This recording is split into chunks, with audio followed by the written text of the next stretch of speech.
Considering home security? Consider this. For 140 years, ADT has helped stop more crime than any other home security company. The yard sign isn't just a sign, it's a line in the sand. It's no wonder 5 times more people choose ADT to protect their homes. Visit ADT.com to learn more. For license information and terms and conditions, visit ADT.com. Here we are. We are back in Better Than Ever. Mike and Mike, presented by Progressive Insurance. Our guests on the Shell Pennzoil Performance Line. And so, if you watch football, and if you spend your mornings with us, I assume you do, 2 games this week showed once and for all why quarterback is the most valuable position in sports. Watch the Texans with and without Deshaun Watson. And then last night, watch the Packers without Aaron Rodgers. And Big Mike, I know you hate them, but I must say, for those of us who are just fans, it is a lot more fun to watch when those guys are playing. I don't hate them per se. Hate's a strong word. I know, but I think you have lived up to it in every single way when it comes to quarterbacks over low these many years. I hated them when I played them, A, because they were the stars, and B, I couldn't get to them enough. So the hate built over time. Those with a lot of sacks didn't hate them as much because they got to live out their dreams there. But listen, you're right. I understand that. It still doesn't mean you make every rule in the world to protect them, to have them on the field, because injuries do happen, even though I know you would disagree with that. Well, I mean, I would find more ways to, you know me. You know my hovering helicopter theory. We have, in all honesty, what I'd like you to do, I would really like to hear this. A legitimate, not the helicopter dropping the net down or the ladder down after an interception. I would like to hear if there's any more legitimate, like actual rules you could think to protect a quarterback. Or if we truly have we come to the first thing in sports that has been exhausted? Yeah. There is no possible other than putting flags on them, again, which is not going to happen. Something real. Can you figure out something real to protect the quarterback more? I would like that on Twitter this morning. I don't know why my mind has gone to this, but when you were a kid, did your mother have like the good china, like the good cups or glasses or towels or something like that were reserved exclusively for good company? If she did, she hit them well. No. Okay. So we had stuff in my house that you would break out only for like a special occasion. Right. And that would get maybe in my entire youth was used twice. Right. You know, I'm with you. We were holding on to it. Why you had it. Just in case Paul Newman came to dinner one night, which was very unlikely to happen. That's how we treat quarterbacks in the NFL. Yeah. They should be like the fine china. They should be kept in a separate cabinet from everything else. I get it, and they should, because I understand what you're saying. Yeah, we don't treat them like football players, but we need them because football players get hurt all the time, and we need them not to. We're saying the same thing, but let's put. No, the answer to your question is no. I can't think of anything they're not somebody already out doing. there. Think of something else. Of all you people that want to see the quarterbacks out there and the disdain of, oh my God, this quarterback's not playing. I would like to know another rule, if it's even possible. Here's in all honesty, what we need. We need more good ones. It's not the problem with quarterbacks is that they're so scarce. The really special ones are so hard to find. If there were many more of them, you'd be less concerned about losing any one of them. I think what we're seeing and going to continue to see is, because we know a lot of it, obviously, you get them from the college game and how the college game is played, then brought into the pros, is the professional coaches kind of molding what they do in college into the NFL as well. I think we'll see more and more of that. I really do. We're already seeing it with a Marcus Mariota, with a Deshaun Watson, with quarterbacks. You brought in an RG3. And when it was the run option, the zone read fad of, oh yeah, this is going to be great, when, that was just a doomsday thought, and it played out that way. You're not going to get away with it. But there is a line, there is a way to say, okay, this guy has specific talents he had in college. Let's not try and completely redirect him in the pros and turn him into something that we want. Let's take what he has and let's kind of develop it, but still let him have some of it. I think that's the best solution, and I think we're starting to see that more and more. Like Russell Wilson is the best example of that. Yeah. He beats you every way you can be beaten by a quarterback, right? I mean, there's nothing that a quarterback can do to beat you as a defense that he doesn't do. You want him to throw it from the pocket, he'll do it. You want him to run outside the tackle and throw it from on the run, right or left, he'll do it. Right. You want him to run for a first down, he'll do it. And oh, by the way, he'll slide and get down and avoid taking those big hits. So for a guy who is shorter than I him is remarkably durable. I mean, Russell Wilson generally doesn't get banged up. I think the big thing for him, and there was the difference of he and like an RG3. Now, RG3, they tried to run too much, but you tried to do the same thing with RG3, but you saw the difference in the ability to get down. Correct. Right? Russell Wilson, if you want to say it's from a baseball background, but there's plenty of quarterbacks who can slide well that didn't play baseball, but Russell Wilson does it so well, and he's so natural. He's just naturally gifted at avoiding it and getting down and looking good doing it, and RG3 wasn't, which was kind of stunning to see of how bad he was at it. So that adds to it the fact that now we can do more with him because we know he can keep himself out of harm's way. For a guy who was so ridiculously athletic as RG3 was, he had the remarkable ability to take the worst-looking hits of anyone you ever saw. It was always stunning. Fell awkwardly. Yes, he did. And our mutual friend Don LaGreca, who you hear every afternoon on ESPN Radio New York, has had a famous line one time when he was ranting. I don't even know what the original genesis of the conversation was. I'm assuming it was about a quarterback, though it could have been about a baseball player. But I just hear the drop all the time now when he screams out very loudly, he knows how to slide. It's basically falling down. Yeah, and but it's not. That's all it is. But a lot of guys in the NFL, for whatever reason, can't do it well. How is Don, by the way? He's a big Giant fan. He's angry. He's got to be.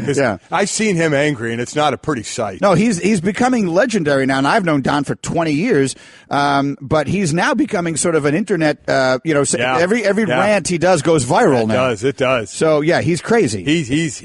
But he's good. I mean, he's fine. No. I agree with that. Terrible, and so he's upset about that. But back to it, I do think that is one of the things that is changing in the NFL is using the quarterback's college's ability. But, at the end of the day, you still got to make the throws. All right, so if you watched last night, you know exactly what we're talking about. Let's get started here. Off the top, LeBron James and the Cavaliers host Giannis Antetokounmpo and the Bucks tonight. I'm looking forward to this. You want to talk about marquee NBA matchups? Watching those two guys go head-to-head should be fun. Yeah, James has owned him in the past. He's 12 wins. Antetokounmpo has 2, but Antetokounmpo is playing just, he's everybody looking for him to elevate to that MVP status. We'll see where it goes. Looking forward to that matchup. By the way, LeBron James is getting ready to play in the exact amount of games that Michael Jordan played in, 1,072 career games. Jordan was 40 years old and 58 days old. LeBron's 32 and 312 days. So a little bit of difference in age when they get to this game. And that's my fault. I should have led with that stat because that's really the key here. Tonight, LeBron will have played exactly as many regular season games as Jordan did in his career. And as Mike just pointed out, for Jordan, that included 2 lengthy hiatuses. He retired for the better part of 2 years earlier in his career and then walked away from the game for several years later. So he was much older by the end of this. And we can put together some numbers. Yeah, there's some numbers demonstrating the comparison. So we'll do that a little later. That one I should have started. Way to go. Meanwhile, thanks a lot. LeBron's former teammate Kyrie Irving had a career high for the Celtics as a Celtic last night. Yeah, and how about the Celtics and what they're doing? They've won 9 straight games after starting 0-2 from Elias. That's the second longest win streak in NBA history immediately following an 0-2 or worse start. The best was after an 0-4 start in 2006. The Mavericks won 12 straight. Now the Celtics have gone 9 straight. It's the longest win streak for the Celtics since 14 games from November into December in 2010. They're playing great defense right now, allowing an NBA best 95 points per 100 possessions, including a defensive efficiency of just 93.9 during the win streak. They are playing well defensively. Their top competition in Cleveland is the worst team in the league defensively. So we'll see what goes on down the line here right now. Remember, no Gordon Hayward. You thought, oh, my God, this team right out of the gate loses one of their best players. But Kyrie is absolutely taking charge there. So we'll see where this team can go. As we've said, we both agree we like what Danny Ainge is building, and we thought maybe he got put to the wayside for a year until Hayward can get back. But they're really proving everybody a little bit wrong right now with this win streak. Yeah, the best record in the NBA and maybe the best coach. Popovich deserves all the credit that he gets. He's sort of the coach emeritus. But if you want to look at a non-pop world, is there a coach right now you'd rather have than Brad Stevens? Yeah. There are a lot of different. I've always thought Tom Thibodeau was a great coach. Obviously, Steve Kerr has done an unbelievable job in Golden State. Mm-hmm. There are others, but for my money, I would have Brad Stevens coach my team. Yeah, he's doing a good job. And by the way, he's what, 20? Yeah, he only looks 20. Yeah. He's actually 24. Off the top. Football. Mike Evans suspended one game for the huge shove in the back of Marcus Lattimore on the sideline in the game the other day that draws enormous criticism of someone else, and we're going to get to that in a little while. But he was the only player he was suspended after all the fights we saw on Sunday. We saw 5 players ejected on Sunday. He was not one of them that was ejected. The big one, the one that got all the noise out there, was A.J. Green and Jalen Ramsey. A.J. Green with a rear naked chokehold, and then the punches. Again, you punch. Do you a guy think that he wasn't suspended because he got thrown out of that game and missed most of it anyway, and Evans wasn't?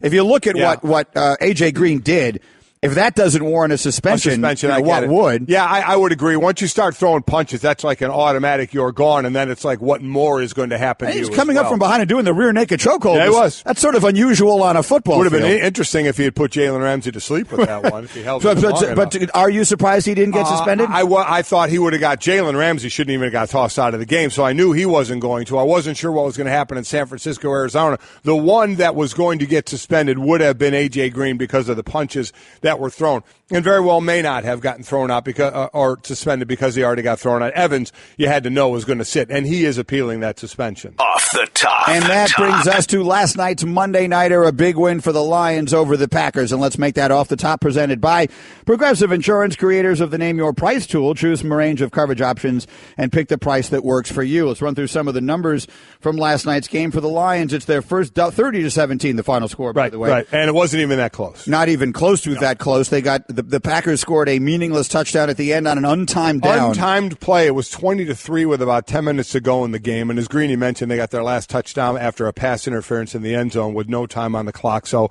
yes, it was not even that close. But for the Lions, it's their first double-digit win at Lambeau Field since 1982. And by the way, that last-second touchdown, not even last second, again, an untimed down, right, as Scott Van Pelt pointed out on SportsCenter, I'm not sure if you were still in there when that was on a few minutes ago, that was the over. So it was. Yes, that the game is 30-10. Game ends. Hold on. Right. Pass interference in the end zone. I mean, it's a 20-point lead in the game for the Lions. So completely meaningless. Why bother throwing it? My goodness. But they're going to run the play, and they're going to try and score, so they hand it off. And, of course, the Lions defenders aren't interested in getting involved in anything. So they allow them to score the touchdown. For all intents and purposes, allow them to score the touchdown. So 30-17 is the over last night on a touchdown on an untimed down. I didn't know that, but I bet a lot of people did. Oh, yeah. There were, as Scotty said last night, news that mattered to some. Yeah. Marvin Jones, by the way, and thank you, Marvin. Man, he did it for you, didn't he? 7 catches. I'd like to think he did that on purpose for me. He knew you had. Again, we have our DraftKings group here of 11 people, and going into the night, Wingo was first, Greeny was second. I had wrapped up third. Nothing I can do, but I was in the money. There's money for the top 3. Greeny was 12 points behind Wingo, and he had Marvin Jones, and Wingo and I had nobody last night. And Marvin Jones went over 32 points. Are you kidding me? That's my guy. Wow. 7 catches, 107 yards, and 2 receiving touchdowns for Marvin Jones, who is becoming, really starting to become, if you watch that team play a lot, Matt Stafford's favorite go-to receiver. He likes to go to Golden Tate for sure, but Marvin Jones has become a real big play guy in that offense. And I can't, you watch the Lions play, I can't believe they're 4-4. I just genuinely cannot believe they're only a 500 team. Every time I watch them, they look so good. Well, they did, but let's remember the last game they put up just under 500 yards and never got in the end zone. Correct, I mean, that's that happened a few times last night too. That's the problem. When you can't cash it in, that eventually catches up with you. But last night, Green Bay just doesn't have the firepower. The Lions didn't punt on 8 possessions in the game last night. It's the first time the Lions haven't punted in a game since Thanksgiving Day 1971. How about that? Meanwhile, on the other side, Brett Hundley has lost each of his 2 starts since the injury to Aaron Rodgers. The Packers are 3-7-1 since 2008 in games that Aaron Rodgers does not start. I think at this point, and the one thing we talked about with Green Bay is the injuries. They had a lot of injuries. But last night, just about everybody was back, including all 5 on the offensive line. They actually started for just the second time. I think the starting 5 has only been together 15 plays, I believe, going into last night. And again, they lost one of their tackles in Balaga last night with his knee, and it could be a serious knee injury this time. So the injury bug bit him again there. But the deal, I would imagine at this point, Mike McCarthy was adamant when Aaron Rodgers went down and said, listen, we drafted Brett Hundley. He knows the system. We're going to let him do his thing. He's our guy. We've trained him. Yep. We have confidence in our guy. Well, some things are going to have to change. 23 of Brett Hundley's 38 pass attempts were thrown within 5 yards of the line of scrimmage. 13 of those 38 attempts were thrown at or behind the line of scrimmage. And on those 13, 8 went for 0 or negative yards. If he's your guy and you taught him and you coached him, you're going to have to start letting him throw the ball downfield. You're just going to have to, you're not going to win this way. I know you're trying to maybe win in spite of him and have him manage it a little bit, but now you're at the point where you're sitting at 4-4. Detroit's sitting at 4-4. Minnesota is leading this division. 6-2. So you're going to have to let him go. Aaron's not walking through the door anytime soon. So it would seem to me that you're just going to have to let this guy take some shots down like he was doing at the end. Now, again, Detroit is backing off in a 2-minute drill. So you see those 2 late scores and you're like, oh, look, he can throw the ball. That's deceiving. But I think from the start of the game, they're just going to have to go downfield a little more and give it a shot. Look, when the game was the game, the Packers had no offense. No. None. And that's the reality. And afterwards, Mike McCarthy said what I suppose he has to say, which is it isn't Brett Hundley's fault. Well, I think like anything in evaluation, I think it's very fair and professional to put all the variables in play there. I mean, what were the coverages on these plays? What was the play design? I get where we're going. Brett Hundley played better today, and I have great faith in Brett Hundley. Brett Hundley's not our issue right now. I mean, there's some very lopsided statistics. Look close at those. Listen, I agree with him, but I think let Brett Hundley try and be more of the solution. You know what I'm saying? I mean, that's the position there, and I get what he's saying. You got to look at the coverages. A lot of them were check downs. As I said, only 15 of his 38 passes were thrown past 5 yards down the field. So, okay, he's checking down. I get it. I understand that, but, is it a fact he's checking down too quickly? Is he not letting it develop? What's the protection like? I understand all that. But I think for them to try and keep their head above water is they're going to have to let him try and be part of the solution a little more. I mean, listen, it has nothing to do with the other side of the ball. That defense is not letting, but, Stafford's thrown for 361 over there and a couple of touchdowns. He was only sacked one time. So they have to get more, that defense has to come to play a little more, get more pressure, and not let a quarterback throw all over him. They didn't force a punt, right? Nope. We just made the point. Right. Detroit didn't punt the entire night. There have been 343 games played in the history of Lambeau Field, and last night was the first time the visiting team didn't punt. So that tells you everything you need to know about the Packers' defense. Our Louis Riddick was watching. He had these thoughts on the Packers without Aaron Rodgers.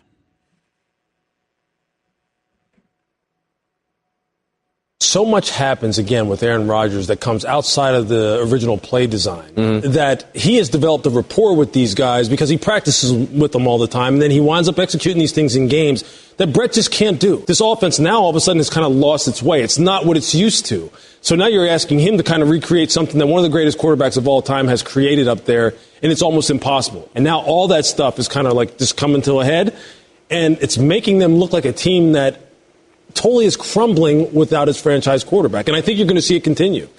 See, here's where I disagree. I don't think nobody's asking Brett Hundley to recreate Aaron Rodgers, but let him at some point, because I'll say again, it's not like they signed somebody and it's just 2 weeks into this new quarterback learning the system where they're not sure of it. I mean, Mike McCarthy made a point, did he not? We drafted this guy. He's been here for a couple of years. He knows our system. Okay. You're not going to recreate Aaron Rodgers. Nobody's recreating Aaron Rodgers, not even Tom Brady, because they're two different kinds of quarterback, two of the greatest of all time, but they're different. I'm not asking Brett Hundley to do that, but I'm asking let him be a quarterback a little more. Let it go downfield a little more. And if you want to tell me it's always the coverage that was making him check down, okay, but that's an awful lot of throws within 5 yards of the line of scrimmage. So there's got to be a happy medium somewhere here. Look, or the other thing you could say to that is when Mike McCarthy said that, it was because that's what you have to say when Aaron Rodgers gets hurt and your season is over. The truth is the truth. You don't replace a guy like Aaron Rodgers. No, you do not. And Doesn't matter nobody's who you asking have. him to. So you try the best you can. But you know what's going to happen when you lose Aaron Rodgers? You're going to lose. That's what's going to happen. And that goes back to the very beginning of the conversation we had. There are a few guys in the league, very few, but there are a few who are irreplaceable. Yeah. And Aaron Rodgers is one of those guys. And it certainly looked in Houston this week like Deshaun Watson was another. I guess to my point is, give it a better shot. Take some chances. I mean, if you're just going to sit there and say we're going to rely on our defense that blitzed, 18 times, and of those 18 times, Matt Stafford was 12 of 18 for a career-high 252 yards and a touchdown against the blitz. If your defense isn't getting home, if you're giving up yards on defense, you need some offense. Listen, you have to give it a go. I guess that's my point. I'm not saying you're going to win the games, but I think you're going to struggle to win them, with little swing passes and checkdowns and passes that are going behind the line of scrimmage. I guess it's better than the alternative in those cases. By the way, Louis Riddick was at the mics, brought to you by Dave and Buster's. Watch the games, play the games at your football headquarters, Dave and Buster's. The Lions, by the way, have a good remaining schedule. I picked the Lions before the season started, and I like them, and I'll stay with it. Michael David Smith tweets, the Lions have to feel good about their schedule. Thanksgiving against the Vikings is their only remaining game against a team with a winning record. Again, they had a heartbreaking loss earlier this season on the one butt cheek down play and the 10-second runoff against Atlanta. So they sit at 4-4, but they have a chance, I think, to make a run in the second half. And as far as Green Bay, Mike McCarthy can say whatever he wants. He's saying what he thinks he needs to say to keep the rest of his football team from thinking the coach thinks we have no chance. And this is not necessarily a value judgment on Brett Hundley.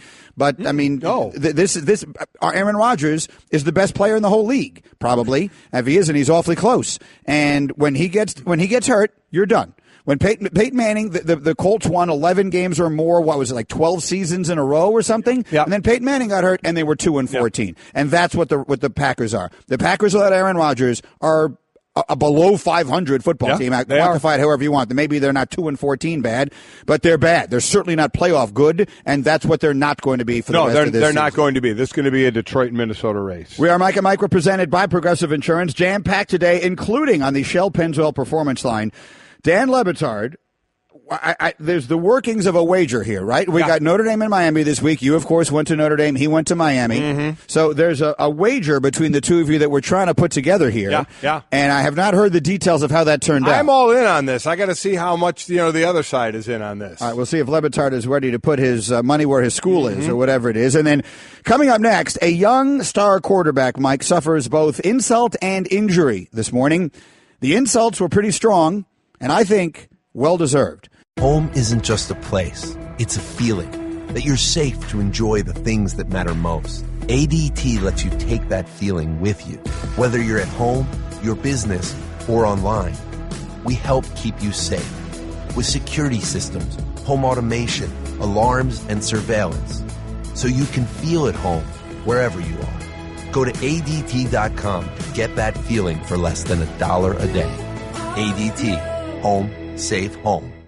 Hey everyone, Mike Golick here. Support for the Mike and Mike podcast comes from our friends at Rocket Mortgage by Quicken Loans. Chances are you're confident when it comes to your work, your hobbies, your life. Rocket Mortgage gives you that same level of confidence when it comes to buying a home or refinancing your existing home loan. Rocket Mortgage is simple, allowing you to fully understand all the details and be confident you're getting the right mortgage for you. To get started, go to rocketmortgage.com/Mikes. Equal housing lender, licensed in all 50 states, NMLS, consumeraccess.org number 3030. I don't think there's as much drama or at the top anyway of this week's football player rankings, but just writing it down here very quickly, Mike, what are the top four going to be? Is there any reason Bama and Georgia will flip-flop? No reason. I think it'll be the exact same. People were a tad underwhelmed with Georgia's performance this week, and Bama look good. They'll leave it? I think they'll leave it. I don't think, quite honestly, knowing where they're going to end up, I don't think there's any. They're going to change that at all. I think Notre Dame stays at 3. No reason Notre Dame wouldn't stay 3. The only thought you could have would Oklahoma jump in with their win. They had a very impressive. It was a terrible game. It was like a basketball game. Yeah, it was. But they beat the 11th ranked team in the country. Notre Dame, took care of Wake Forest. Wake Forest did put 38 on and more points than a lot of people expected. And Clemson dropped North Carolina State. They had their second loss in a row. They played Notre Dame and lost there, and then lose to Clemson. I don't we'll see that them where they changing. are. So yes. Clemson will still be 4. And Oklahoma will be 5. And then what? That's where it gets interesting. Does Miami jump up to 6? Miami is going to jump. That was their most impressive win of the season because they've always played a little cat and mouse early on, are playing from behind a little bit. This one, they came right out of the gate. So I think there's a good chance they're going to be 6. Where's Wisconsin? Where does Wisconsin Again, I think last week it was Wisconsin 9, Miami 10. I do think Miami jumps ahead of Wisconsin now. Me too. TCU is in there. They both jump Ohio State and Penn State. So right? TCU is going to be there. Maybe TCU will be 6 or 7 right in that mix as well. Now Oklahoma and TCU play this week, so that's going to take care of one of them for next week. 3, 4, 5, 6, 7, 8. So I think that's the top 8. Bama, Georgia, Notre Dame, Clemson, Oklahoma, Miami, TCU, Wisconsin. Does that sound right in that order? Yeah, because you had Ohio State, Penn State that'll jump out, so who'll jump in? 11 was Oklahoma State. They lost. 12 was Washington. They're going to move up. 13 was Virginia Tech. They lost. 14 was Auburn. They'll move up some. So, there'll be a little shifting, but the top 5, it's always interesting, the first 4 and then the first 2 out. And I think it's going to be Oklahoma. And I do think Miami could go from 10 to 6. They could. I agree, and Golick will have the wager this week with Lebitard. We'll get the terms of that when he joins us. Dan does a little bit later this morning. And again, for Miami, it's all in front of them. If they beat Notre Dame this week, I believe they vault into the top 4. So I believe if Miami beats Notre Dame this week, they're top 4 next week. So that's the thing. So if they beat Notre Dame and Oklahoma beats TCU, because Miami will be behind Oklahoma in the rankings tonight. So if Miami beats Notre Dame and Oklahoma beats TCU, I agree with you. I think Miami should jump in. Miami will be unbeaten, and they'll have wins at that point over Virginia Tech and Notre Dame. And Notre Dame. I think they would jump Oklahoma, and they would go in the top 4, and I think deservedly so, and then it's right there for them.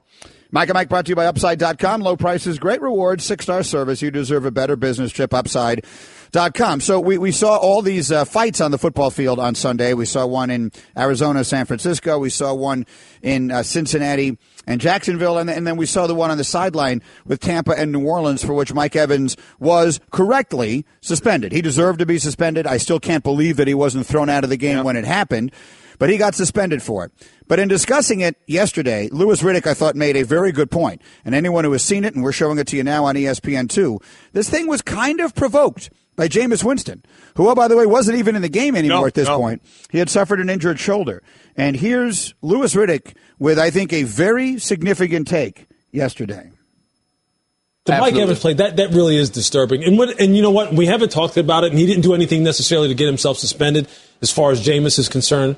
But what franchise quarterback does that? Right. Don't do that. What franchise quarterback is standing there and poking the guy in the back? That's what needs to be addressed in the meeting. He put Mike Evans in that position to me. Who had to defend him. Why are you doing that? I'm looking at this bigger picture here because right now we've talked about franchise quarterbacks, young quarterbacks, how we're excited about the quarterback position because of how some of these young kids are playing and how they're coming along and how they're conducting themselves off the field and how they're really being stewards of the game and champions of the game and people that kids can look up to. When you do that, you're not even in the game. You're hurt.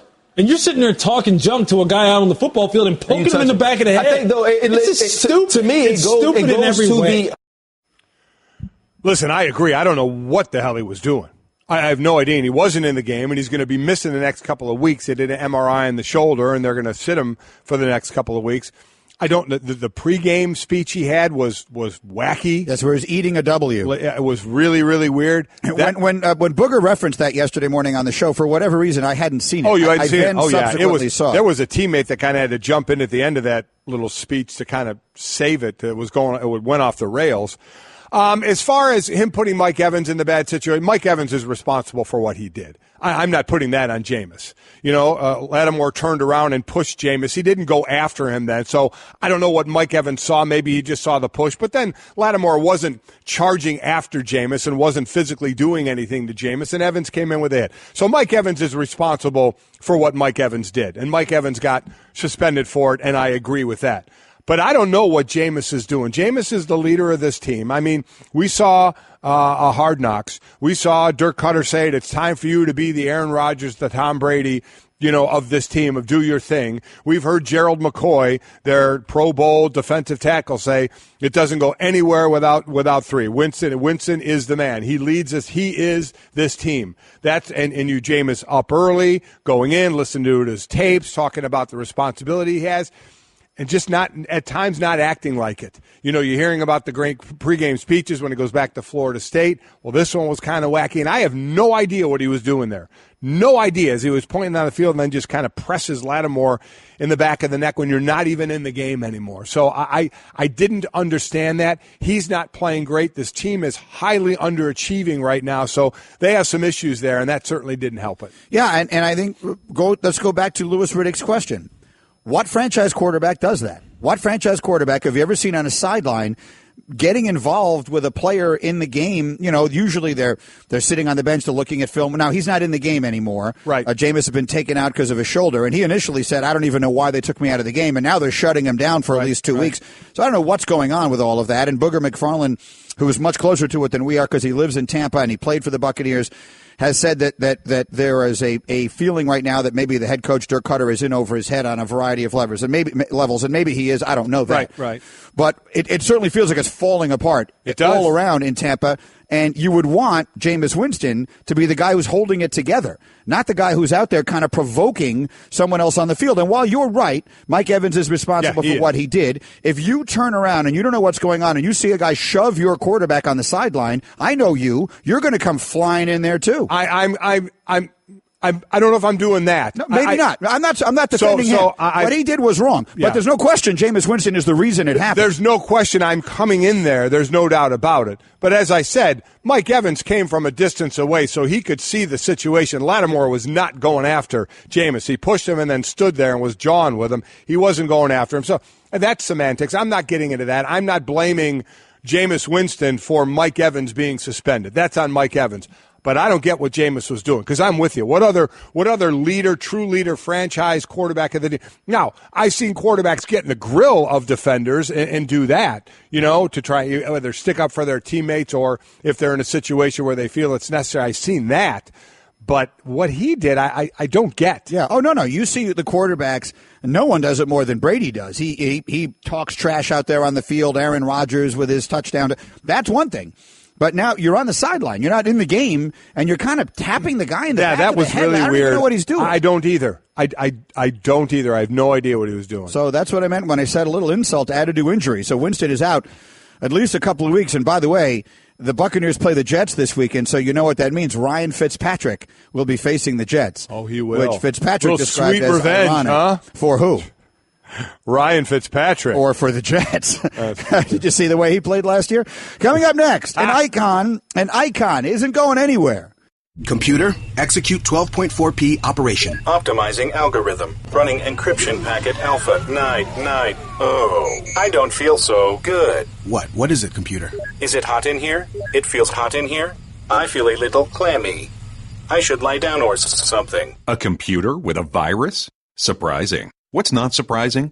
How much you could save by switching to Geico. Those oysters Rockefeller were a mistake. Geico. 15 minutes could save you 15% or more. For years, you wake up every morning looking at Greenie and Golick, Mike and Mike, the crew, for 18 years. Thank you for what you've meant to everybody here at ESPN, to the sports world. Overall, you guys have been fantastic and phenomenal together. Greenie, I wish you much success in your new endeavors, and obviously you too, Golick. Everybody doesn't get to have a run like this. It's a testament to both of you that y'all pulled it off. Congrats. My best wishes to both of you. That's nice. In knowing Stephen A., I wish you would have yelled that, though. He could have done it with. Well, there are all the many personalities rolled up into one inside of Stephen A. So that was sort of the thoughtful. Yes, it Stephen was. A. Yes, it was. But much appreciated. Thank you, Steve. Without a doubt. SportsCenter brought to you by Discover. If you're a Discover credit card member, there's an important action you can take right now. Activate Discover's free Social Security alerts online. They're going to alert you if your Social Security number is found on any one of thousands of risky websites. Learn more at discover.com/alerts. Limitations do apply. All right, if there's one thing that Golick somehow did not learn in these 18 years, it's to stop making wagers, and he's going to do it again. So we would like you to suggest, we've got a little over an hour, about an hour and 15 minutes before Dan Le Batard joins us. And Dan Le Batard, as many of you probably know, is an alum of the U, and Golick, of course, from Notre Dame. They play the biggest game those two schools have played against each other in decades. Big one, yeah. This coming Saturday. And so we're going to Golick has agreed to a wager. So let's hear from us, at Mike and Mike. What do you believe the terms? You know Le Batard, you know Golick. They are two of the best known and most distinctive personalities at ESPN. So what should the terms of the wager be? Tweet them at us at Mike and Mike. Going to need some help here, and I know I'm kind of taking a risk here because I don't usually do well with wagers. Now, hindsight being 20/20, I wish I would have bet Jamel and Magic again for Notre Dame, Michigan State to get some revenge from last year, but I didn't. Notre Dame won that game, and sometimes it's better off if I don't do this. So I'm a little nervous that I'm jumping out there again, and I'm feeling pretty confident in the way the Irish are playing right now.